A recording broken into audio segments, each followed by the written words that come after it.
तो चलिए शुरू करते हैं आज का वीडियो। और आज के इस वीडियो में हम जानेंगे जंगल की आग के बारे में, वाइल्ड फायर के बारे में। ठीक है।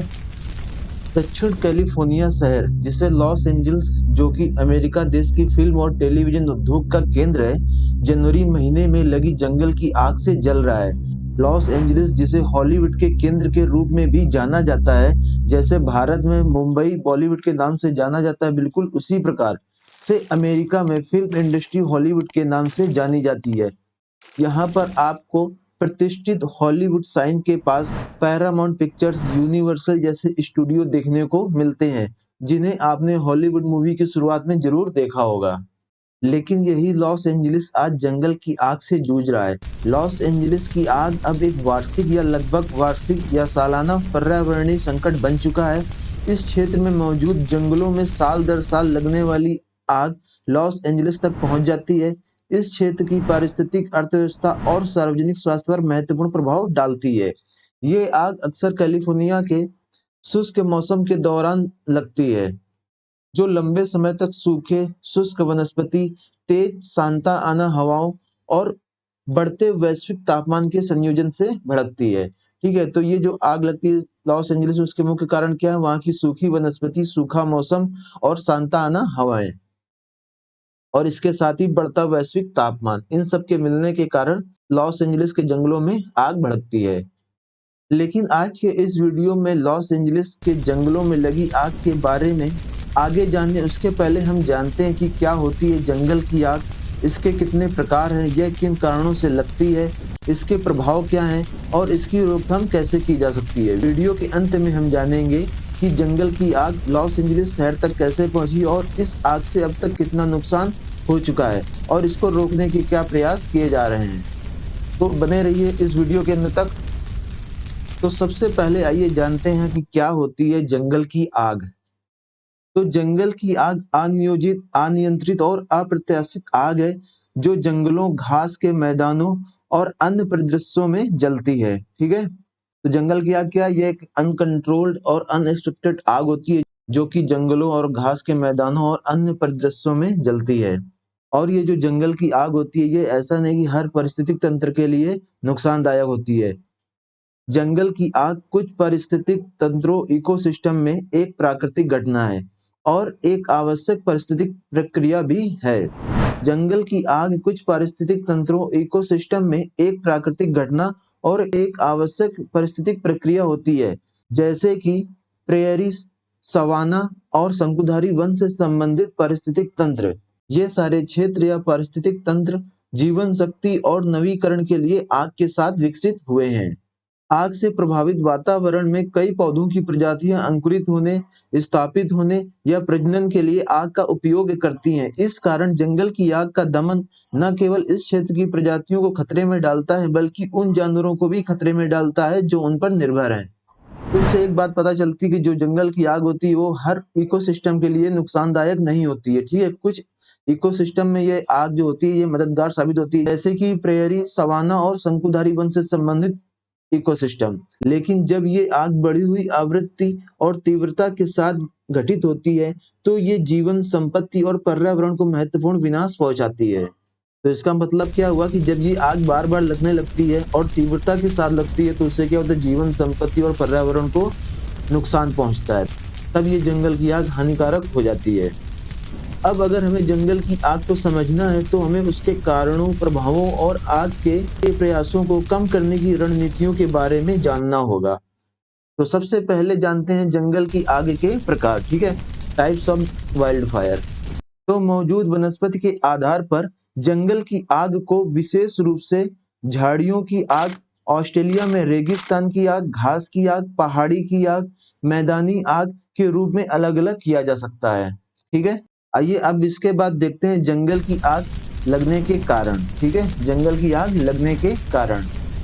जंगल की आग लगने के कारणों की बात करें तो जंगल की आग लगने के कारणों में उस क्षेत्र के भौतिक गुण, वहां मौजूद दहनशील, ज्वलनशील सामग्री है और उस क्षेत्र के मौसम की कंडीशन के आधार पर वर्गीकृत किया जा सकता है। गीले समय के साथ जलवायु चक्र जो पर्याप्त ईंधन पैदा करते हैं, उसके बाद सूखा और गर्मी अक्सर गंभीर जंगल की आग से पहले होती है। जलवायु परिवर्तन के कारण इन चक्रों में तेजी का होना भी जंगल की आग लगने का प्रमुख कारण बन चुका है। अब जंगल की आग फैलने के कारण प्राकृतिक और मानव प्रेरित हो सकते हैं। प्राकृतिक कारणों की बात करें तो प्राकृतिक कारणों में बिजली गिरना, ज्वालामुखी विस्फोट और अत्यधिक गर्मी में सूखी वनस्पति का स्वतः स्फूर्त दहन शामिल है। ये अक्सर मौसमी होते हैं और गर्म शुष्क जलवायु वाले क्षेत्रों में होते हैं। ठीक है, तो प्राकृतिक कारण बिजली गिरना, ज्वालामुखी विस्फोट और अत्यधिक गर्मी का होना होता है, जिससे स्वतः अपने आप आग लग जाती है। और अब अगर हम मानव जनित कारण की बात करें तो मानवीय गतिविधियां जंगल की आग का एक प्रमुख कारण है। बिना ध्यान दिए कैंप फायर, छोड़ी गई सिगरेट, आगजनी बिजली लाइन की चिंगारी और जलवायु परिवर्तन में तापमान में वृद्धि, आर्द्रता में कमी और सूखे में तीव्रता और खेतों में आग लगाने से अक्सर आकस्मिक आग लग जाती है। ठीक है, मानव जनित आग के स्रोतों में आगजनी, आकस्मिक आग या भूमि सफाई और कृषि में आग का अनियंत्रित उपयोग, जैसे कि दक्षिण पूर्व एशिया में स्लैश एंड बर्न खेती शामिल हो सकती है। आग लगने का एक दूसरा प्रमुख कारण वह है स्लैश एंड बर्न प्रकार की खेती। ठीक है, जो कि दक्षिण पूर्व एशिया में प्रचलित है, जिसमें लोग अपने खेतों को फसल के बाद जला देते हैं। ठीक है, लेकिन ये जो आग लगाई जाती है अनकंट्रोल हो जाती है और जिससे जंगल की आग फैल जाती है। इसी प्रकार उष्ण कटिबंध में किसान अक्सर शुष्क मौसम के दौरान खेतों को साफ करने के लिए फसल काट कर जलाव विधि का अभ्यास करते हैं। ठीक है, जिसमें किसान फसल कटने के बाद अपने खेत को साफ करने के लिए अपने खेत में आग लगा देते हैं। ये होती है हमारी स्लैश एंड बर्न या जलाव विधि खेती। आइए अब हम बात करते हैं आग के प्रसार के कारण। ठीक है, आग के फैलने के क्या क्या कारण हो सकते हैं, क्या माध्यम है जिसके द्वारा आग फैल सकती है। तो जंगल की आग का प्रसार वहां मौजूद ज्वलनशील पदार्थ, नमी की मात्रा और मौसम की स्थिति के आधार पर निर्भर करती है। ठीक है, तो जो जंगल की आग होगी वो डिपेंड करेगी किस पे, वहां नमी कितनी, मौसम गर्म है या आर्द्रता भरा है, मौसम की स्थिति कैसी और वहां पर ज्वलनशील पदार्थ कितने मौजूद हैं। अब ज्वलनशील पदार्थ में क्या क्या समझ सकता है, वहां जंगल की घास फूस, झाड़ियां, गिरे हुए पेड़ों के तने। ठीक है, ये सब मिलकर ज्वलनशील पदार्थ बनाते हैं।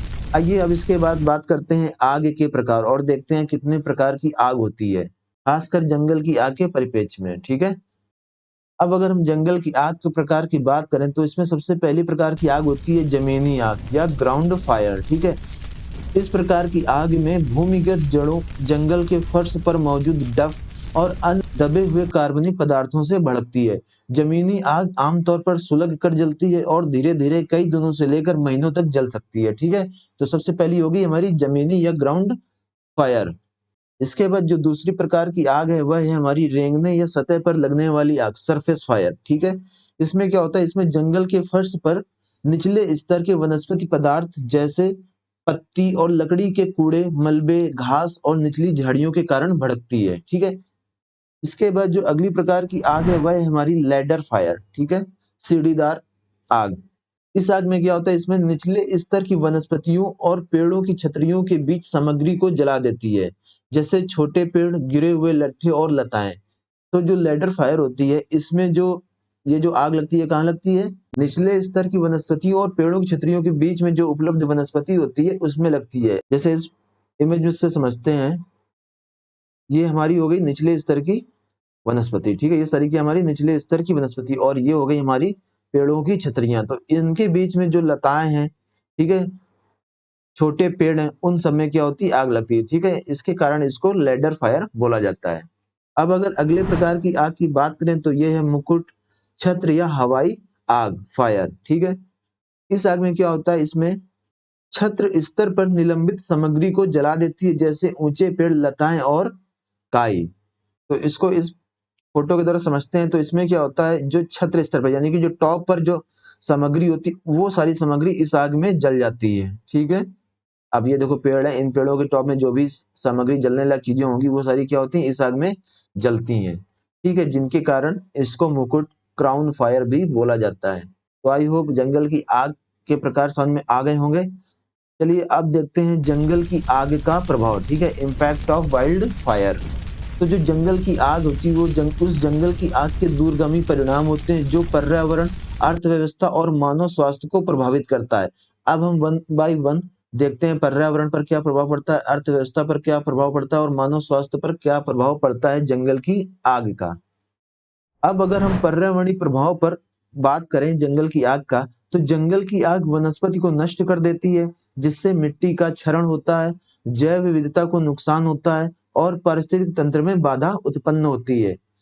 और ये जो जंगल की आग होती है, ये बड़ी मात्रा में कार्बन डाइऑक्साइड और अन्य ग्रीन हाउस गैस छोड़ती है, जो ग्लोबल वार्मिंग में योगदान करती है। इसके अलावा आग आवासों को तबाह कर देती है, जिससे वन्य जीवों का अस्तित्व खतरे में पड़ जाता है। ठीक है, तो ये है हमारा पर्यावरणीय प्रभाव जंगल की आग का। इसके बाद आइए देखते हैं आर्थिक प्रभाव क्या होता है जंगल की आग का। ठीक है, तो जंगल की आग की आर्थिक लागत काफी है। वे घरों, बुनियादी ढांचे और कृषि भूमि को नष्ट कर देती है, जिसके परिणाम स्वरूप महत्वपूर्ण वित्तीय नुकसान होता है। आग बुझाने के प्रयासों और आग के बाद की राहत से जुड़े खर्च भी सार्वजनिक संसाधनों पर दबाव डालते हैं। ठीक है, तो ये था हमारा आर्थिक प्रभाव जंगल की आग का। आइए इसके बाद देखते हैं जंगल की आग का मानव स्वास्थ्य और सुरक्षा पर क्या प्रभाव पड़ता है। तो जंगल की आग मानव जीवन के लिए खतरा पैदा करती है, जिससे अक्सर पलायन और मौतें होती है। वायुमंडल में छोड़ा गया धुआं और कण श्वसन संबंधी समस्याएं पैदा करते हैं, पहले से मौजूद स्वास्थ्य स्थितियों को बढ़ाते हैं और बड़े क्षेत्रों में वायु की गुणवत्ता में कमी लाते हैं। इसके अलावा आग से कार्बन डाइऑक्साइड और अन्य गैसों का उत्सर्जन होता है। जंगल की आग से वायुमंडल में बड़ी मात्रा में कार्बन डाइऑक्साइड, काले और भूरे कार्बन कण और ओजोन जैसे वाष्पशील कार्बनिक यौगिक और नाइट्रोजन ऑक्साइड निकलते हैं। जंगल की आग का धुआं मुख्य रूप से कार्बन डाइऑक्साइड और जल वाष्प से बना होता है।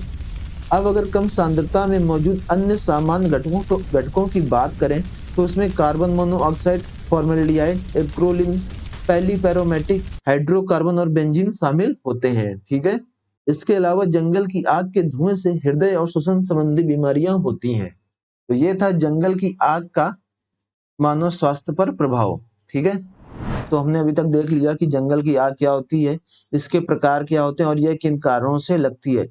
आइए अब इसके बाद हम देखते हैं कि जंगल की आग के रोकथाम के क्या उपाय हैं, जंगल की आग को कैसे रोका जा सकता है, इसको फैलने से कैसे रोक सकते हैं। ठीक है, तो जंगल की आग को फैलने से रोकने के लिए जो सबसे पहला प्रयोग है वह है रोकथाम, प्रिवेंशन। ठीक है, तो निवारक उपायों में उन गतिविधियों को विनियमित करना शामिल है जो आग का जोखिम पैदा करती हैं। ठीक है, तो हमें सबसे पहले उन चीजों को रोकना है जो आग का जोखिम पैदा करती हैं, जैसे नियंत्रित जलन। ठीक है, कंट्रोल बर्निंग, ज्वलनशील पदार्थों का उचित निपटान, आग पैदा करना। ठीक है, तो इसमें क्या शामिल है कि जो आग है उसको नियंत्रित जलाना है। ठीक है, और देख रेख में जलाना है। ज्वलनशील पदार्थ जो भी वहां पे जलने वाली चीजें हैं, ठीक है, जैसे कार्बनिक पदार्थ, सड़े गले पत्तियां, पेड़ों, गिरे हुए पेड़ों के लट्ठे, उन सबको क्या करना है, उचित निपटान करना, उनको वहां से हटाना है। इससे हम जंगल की आग को रोक सकते हैं। अनियंत्रित जंगल की आग के जोखिम को कम करने के लिए एक आम और सस्ती तकनीक नियंत्रित जलाना है। ठीक है, मतलब कि अगर जंगल की आग के जोखिम को कम करना है, तो जो वहां पर ज्वलनशील चीजें उनको हम अपनी देख रेख में पहले ही जला दें, जिससे कि आग लगने के जोखिम को कम किया जा सके। संभावित जंगल की आग के लिए उपलब्ध ज्वलनशील सामग्री की मात्रा को कम करने के लिए जानबूझकर छोटी कम तीव्र आग को जलाना है। पौधों और अन्य मलबे के संचय को सीमित करने के लिए समय समय पर वनस्पति को जलाया जा सकता है, जो ईंधन के रूप में काम कर सकते हैं। साथ ही उच्च प्रजातियों की विविधता को भी बनाए रख सकते हैं। ठीक है, इसके अलावा अग्नि सुरक्षा और अग्नि संभावित क्षेत्रों में जिम्मेदार व्यवहार के बारे में जन जागरूकता अभियान भी चलाए जा सकते हैं, जो कि एक महत्वपूर्ण कदम होगा जंगल की आग को रोकने में। इसके बाद जो दूसरा जंगल की आग को रोकने का उपाय है वह है तत्परता। ठीक है, प्रिपेयर्डनेस। इसमें सरकारें और समुदाय प्रारंभिक चेतावनी प्रणाली विकसित करके जंगल की आग का अनुकरण करके और आपातकालीन प्रतिक्रिया टीमों को प्रशिक्षण ट्रेनिंग देकर तैयारी कर सकते हैं। आग प्रतिरोधी बुनियादी ढांचे का निर्माण और संपत्तियों के आसपास सुरक्षित स्थान बनाए रखने से भेद्यता को कम किया जा सकता है। ठीक है, इसके अलावा जंगल आग संवेदनशील क्षेत्रों में बिल्डिंग कोड में जरूरी है कि संरचनाएं ज्वाला प्रतिरोधी सामग्रियों से बनाई जाएं और संरचना से एक निर्धारित दूरी के भीतर ज्वलनशील सामग्रियों को साफ करके एक रक्षात्मक गलियारा बनाया जाए।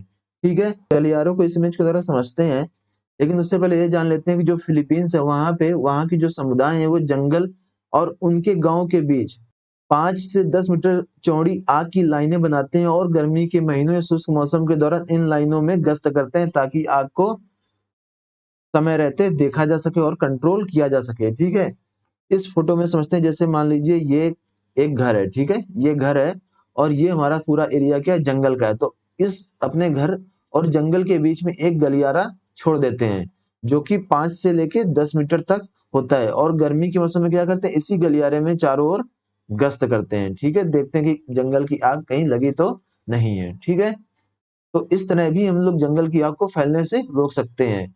इसके बाद जो अगला उपाय है जंगल की आग को रोकने का, वह है प्रतिक्रिया और पुनर्प्राप्ति, रिस्पॉन्स एंड रिकवरी। ठीक है, इसमें क्या होता है, इसमें जंगल की आग पर तुरंत प्रतिक्रिया में अग्निशमन प्रयास, निकासी योजना और प्रभावित आबादी के लिए चिकित्सा सहायता शामिल है।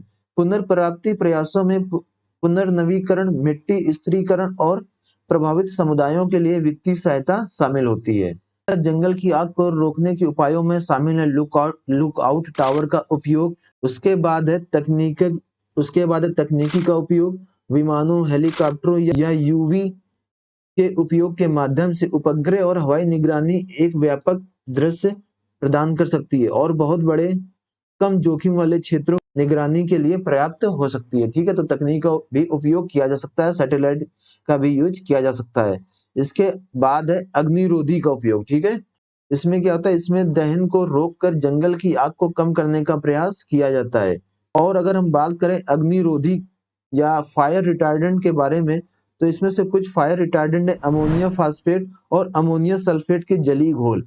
ठीक है, तो इन अमोनिया फास्फेट और अमोनिया सल्फेट के द्वारा भी हम जंगल की आग को रोक सकते हैं। ठीक है, क्योंकि ये दोनों क्या है, हमारे फायर रिटार्डेंट या अग्निरोधी होते हैं। तो ये थी हमारी जंगल की आग और अब हम लास्ट में देख लेते हैं निष्कर्ष। ठीक है, कंक्लूजन। तो इतना सब देखने के बाद हम इस निष्कर्ष पर पहुंच सकते हैं कि जंगल की आग कुछ पारिस्थितिक तंत्रों में एक प्राकृतिक घटना है। मानवीय गतिविधियों और जलवायु परिवर्तन के कारण उनकी बढ़ती आवृत्ति और तीव्रता ने उन्हें एक वैश्विक चिंता बना दिया है। जंगल की आग के मूल कारणों को संबोधित करना और उनके विनाशकारी प्रभावों को कम करने के लिए प्रभावी शमन रणनीतियों को लागू करना आवश्यक है। सरकारों, समुदायों और व्यक्तियों के बीच सहयोग को बढ़ावा देकर मानवता जंगल की आग से जुड़े जोखिमों को कम करने और भविष्य की घटनाओं के खिलाफ लचीलापन बनाने की दिशा में काम कर सकती हैं। तो ये था हमारा निष्कर्ष। तो जैसे कि हमने वीडियो के शुरू में बात की थी कि हम लॉस एंजलिस के जंगलों में लगी आग के बारे में वीडियो के अंत में देखेंगे। तो आइए अब हम देख लेते हैं लॉस एंजलिस में लगी आग के बारे में। लॉस एंजलिस, जिसे हॉलीवुड के नाम से जाना जाता है, एक विनाशकारी जंगल की आग की एक श्रृंखला से जूझ रहा है। यह जंगल की आग 7 जनवरी से इस क्षेत्र को तबाह कर रही है। इस क्षेत्र की प्राथमिक आग को पहले सिडस फायर या और ईटन फायर के रूप में जाना जाता है। इस क्षेत्र की एक और आग है जो कि सनसेट फायर है। यह फायर भी इस बॉलीवुड क्षेत्र को नुकसान पहुंचा रही है। और एक समाचार एजेंसी के अनुसार अब तक इस आग से 25 लोगों की जान जा चुकी है और 12,000 से अधिक इमारतें नष्ट हो चुकी हैं और करीब 40,600 एकड़ से अधिक क्षेत्र प्रभावित हो चुका है। ठीक है, और अभी तक पहले सिटस आग पर करीब 17% और ईटन आग पर 34% काबू पाया जा चुका है। और इस जंगल की आग के कारण अब तक करीब $150 बिलियन आर्थिक हानि का नुकसान हुआ है। ठीक है, अब अगर हम लॉस एंजलिस में लगी आग के अन्य प्रमुख कारणों के बारे में जाने, तो अन्य प्रमुख कारणों में शामिल है गंभीर सूखे की स्थिति, कम आर्द्रता और सांता आना हवाएं। सांता आना की गति इस आग को और अधिक तीव्र बना रही है और फैला रही है। यह हवाएं करीब 80 मील प्रति घंटे की रफ्तार से चल रही हैं, जिससे आग फैल रही है। जलवायु परिवर्तन के चलते बारिश का न होना भी यहाँ पर लगने वाली आग का प्रमुख कारण है। लॉस एंजलिस में जुलाई 2024 के बाद की अवधि में 150 साल में दूसरी सबसे कम बारिश का होना, जिससे तापमान का बढ़ना और जंगल की वनस्पति का सूखना है, जिससे यह आग और भी तीव्र हो गई है। आइए अब इसके बाद हम देख लेते हैं कि जो लॉस एंजलिस में लगी आग को बुझाने के लिए एक गुलाबी रंग का इस्तेमाल किया जा रहा है, वह गुलाबी रंग क्या है। ठीक है, तो देख लेते हैं कि यह गुलाबी रंग क्या है। तो कैलिफोर्निया के जंगलों में भयानक आग से निपटने के लिए अमेरिकी फायर फाइटर एक गुलाबी रंग के फायर रिटार्डेंट का इस्तेमाल कर रहे हैं। ठीक है, तो ये जो गुलाबी रंग है ये क्या है, फायर रिटार्डेंट अग्निरोधी है, जिसको फॉस्चेक भी कहा जाता है। ठीक है, यह पानी और अमोनियम फॉस्फेट से बना होता है, जो लंबे समय तक असरदार रहता है और जल्दी वाष्पित नहीं होता है। फॉस्चेक एक उर्वरक आधारित मंदक उत्पाद है। फॉस्चेक के अलावा क्लोरीन और ब्रोमीन हैलोजन युक्त अग्निरोधी के अन्य उदाहरण है। ठीक है, तो ये समझ में आ गया होगा, जो गुलाबी रंग है वह क्या है, एक फायर रिटार्डेंट है, जो जिसे फॉस्चेक के नाम से जाना जाता है। ये अमोनियम फॉस्फेट से मिलकर बना हुआ है। ठीक है, और एक ये उर्वरक आधारित मंदक है। फॉस्चेक में गुलाबी रंग खास तौर पर इसलिए मिलाया जाता है ताकि फायर फाइटर इसे आसानी से देख सके और आग रोकने के लिए सही जगह का इस्तेमाल कर सके। यह रिटार्डेंट आग के रास्ते में छिड़का जाता है, जिससे यह पौधों पर एक परत बना देता है।